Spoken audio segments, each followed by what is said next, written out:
नमस्कार दोस्तों, फिर से स्वागत है आपका आपके ही चैनल, आपके ही यूट्यूब परिवार में।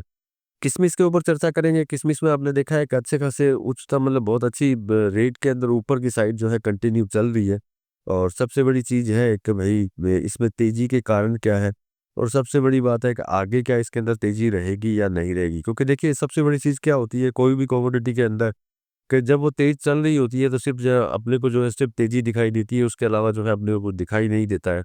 तो और बहुत ज़्यादा मतलब उस समय से ऊँचाई के ऊपर बहुत ज़्यादा रेटों के अंदर भी जो है लोग जो है किसी भी कमोडिटी को, किशमिश की बात नहीं है, किशमिश के अलावा अगर कोई भी कमोडिटी अगर होती है तो उसको भी जो है खरीदारी जो है उसकी चालू हो जाती है। जिसके कारण जो है मतलब यूँ समझ लीजिए कि तेज़ी में खरीदना बुरी बात नहीं होती है, लेकिन बिना सोचे समझे खरीदना ज़्यादा रेटों के अंदर तो वहाँ पे जो है कहीं न कहीं प्रॉब्लम्स होती है। तो मतलब किशमिश जो है नो डाउट उसमें तेज़ी के अंदर चल रही है। अब जानने की कोशिश ये करेंगे कि भई आगे जो है क्या सिचुएशन रहने वाली है और क्या आप ऐसे भावों के अंदर भी जो भाव अच्छी खासी उच्चतम भाव के अंदर मतलब हाई लेवल के ऊपर जो है तेज़ी के अंदर चल रही है, ऐसे भावों में भी क्या घुसना चाहिए या फिर आपने खरीद रखी है तो आपको क्या करना चाहिए? इन्हीं सभी चीज़ों के ऊपर चर्चा करेंगे दोस्तों। लेकिन चैनल पर नए हैं तो वीडियो को लाइक और चैनल को सब्सक्राइब ज़रूर कर लीजिएगा। लगता हो शेयर के लायक है तो शेयर भी ज़रूर कर दीजिएगा। तो देखिए किशमिश की फसल कम है, इसके बारे में आप लोगों को जानकारी है, जितने भी उत्पादन केंद्र हैं, वहाँ पे जो है फसल की कमज़ोरी इस साल रही है। और आने वाली फसल की प्रेज़ेंट टाइम में बात नहीं करते, प्रेज़ेंट टाइम में तो यही बात करते हैं कि भई प्रेज़ेंट टाइम में जो है क्या चलने वाला है। तो देखिए मंडियों में मात्रा भी कम है, ऐसा नहीं है कि बिल्कुल कम जब माल जो है कम मात्रा ही कम होगी मतलब कि फसल बिजाई कम होगी, निश्चित बात है धीरे-धीरे जो है माल खत्म होता जाएगा, तो निश्चित बात है धीरे-धीरे जो है पीछे भी माल जो है घटता चला जाएगा। तो वो कंडीशन जो है कंटिन्यू इसके अंदर चल रही है। लेकिन सबसे बड़ी प्रॉब्लम क्या होती है कि जब कोई भी रेट उच्चतम स्तर पर चली जाती है, उसके बाद में जो है उसकी खरीदारी जो है कम हो जाती है। मतलब कि यूँ समझ लीजिए कि मुझे अगर 100 केजी चाहिए था, तो मैं 10 केजी से ही अपना काम चला लूँगा। इस तरह की कंडीशन कोई भी कमोडिटी के अंदर जो है बन जाती है और वो इसके अंदर जो है बार-बार किशमिश के अंदर जो है बार-बार, बार-बार बनती हुई जा रही है। अब ये चीज़ का मतलब एक ही होता है कि जब आप कोई भी माल उच्चतम स्तर पर अगर लेते हैं, तो वहाँ आपको अपना प्रॉफ़िट जो है हमेशा कम करके चलना होता है।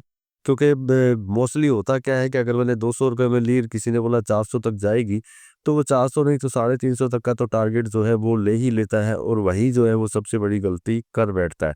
क्योंकि कोई भी कमोडिटी जब ज़्यादा रेटों के अंदर चल रही है और आप ज़्यादा रेटों में अगर खरीदते हैं, तो वहाँ पे आप अपना प्रॉफ़िट कम करके आगे की तरफ बढ़ेंगे, तो आपको नुकसान का सामना जो है कम करना पड़ता है। क्योंकि कम प्रॉफ़िट भी जो है आगे जाकर के धीरे-धीरे बड़ा प्रॉफ़िट बन जाता है। इस चीज़ को लेकर के जो है आगे की तरफ बढ़ेंगे तो किसी तरह की कोई प्रॉब्लम जो है किसी भी कमोडिटी के अंदर नहीं होती है। अब देखिए सबसे बड़ी चीज़ होती है कि उच्चतम स्तर पर मतलब ज़्यादा रेटों के अंदर तो चल ही रही है, उसमें डाउट नहीं है। आगे के चांस अगर बोलते हैं तो आगे भी जो है तेज़ी के चांस इसमें रहेंगे, लेकिन ध्यान में आपको क्या रखना है कि रेट ज़्यादा इसकी हो चुकी है, तो मतलब कि बाइंग धीरे होगी, बाइंग जो है कम होगी। तो जब बाइंग कम होगी, स्थिरता इसके अंदर आएगी, तो स्थिरता के अंदर जो है कहीं न कहीं करेक्शन आने के चांसेस जो है बन जाते हैं। इसलिए देखिए जब भी अगर महँगे भाव का आइटम अगर जो चीज़ बहुत सस्ती थी वो एकदम से महँगी हो चुकी है, उसमें अगर ट्रेडिंग करना चालू करते हैं, तो बड़ी सावधानी से जो है आपको आगे की तरफ बढ़ना है। लेकिन इसमें भी एक चीज़ है कि भई सबसे बड़ी चीज़ बाज़ार की धारणा होती है। तो देखिए सबसे बड़ी चीज़ है कि बाज़ार की धारणा अभी भी तेज़ी के अंदर है, ये सबसे बढ़िया बात है। क्योंकि बाज़ार की धारणा में अगर कोई प्रॉब्लम आ जाती है कि नहीं यार ये चीज़ तो अब तेज़ नहीं रहने वाली है, तब जो है कहीं न कहीं मेजर प्रॉब्लम्स जो है कमोडिटी के अंदर आती है। तो प्रेज़ेंट टाइम की जितने भी चाहे स्टॉकिस्ट हो, ट्रेडर्स हो या जो भी लोग हों, जो खरीदते हैं, सबकी धारणा अभी तक अच्छी खासी ज़बरदस्त तेज़ी की दिखाई देती है। इसी वजह से जो है जो इसके भाव जो है ज़्यादा नीचे के स्तर के ऊपर नहीं आ पा रहे, क्योंकि जैसे मैं स्टॉकिस्ट हूँ, मैंने माल खरीद के रखा है तो मैं बेचने का इच्छुक नहीं हूँ, क्योंकि मुझे ऐसा लगता है कि आगे जो है जाकर के और ज़्यादा तेज़ होगी, इसीलिए जो है ये ज़्यादा गिर नहीं रही। क्योंकि अगर धारणा अगर मजबूती की नहीं होती, तेज़ी की नहीं होती, तो हर स्टॉकिस्ट जो है एकदम से माल निकालना चालू कर देता और कहीं न कहीं जो है गिरावट अपने को देखने को मिलती। मतलब कि प्रेज़ेंट टाइम में करेक्शन के चांस इसके अंदर लग सकते हैं, लेकिन गिरावट के चांस जो है प्रेज़ेंट टाइम में इसके अंदर नज़र नहीं आती है। अब सबसे बड़ी बात ये है कि प्रेज़ेंट टाइम में स्थिरता के अंदर चल रही है, आगे तेज़ रहेगी या फिर नहीं रहेगी। अब देखिए ये सब चीज़ डिपेंड करती है निर्यात के ऊपर और घरेलू डिमांड के ऊपर।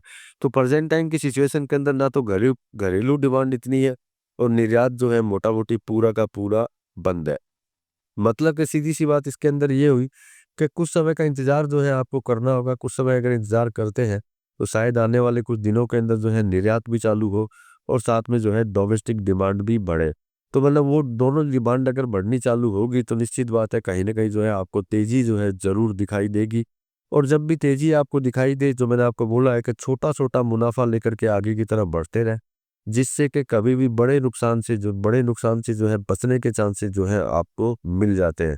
देखिए, मेरा काम होता है कि सिर्फ़ आपको जानकारी देना, बाकी खरीदना और बेचना जो है आप अपने हिसाब से कर सकते हैं।